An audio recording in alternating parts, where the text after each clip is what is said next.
ดูเอามันละมันยังแห้งอยู่ปล่อยลิ้นน้ำมันก่อนยังแห้งอยู่ป้าดูโอ้นะไม่อยากโซ่ให้เบิ่งนะคันโซ่เป็นสิแหละ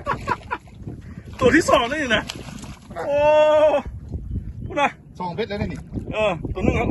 มัดอยู่บนยังลอยอยู่บนตัวนึงนะนี่มันน่าจะน้อยกว่าตัวกี้นี่ตัวนี้น้อยก่อนตัวนี้นะตัวโธ่มันเมื่อยแล้วบอกเมื่อยแล้วโบวิ่งแหงตัวละจับหางลากขึ้นมารถไปสิจับกูไม่ต้าบอก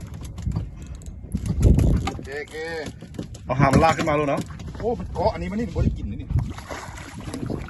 จับหางมันลากขึ้นมารถกินยำเข้ามาพี่โอเคเอาจะไปตาคู่เข้าลงเนาะคู่เข้าลงรถเอาหางคุณค่อยเดินแกมันลุดโอเคจะพากันโดนขึ้นเข้าเลยเอา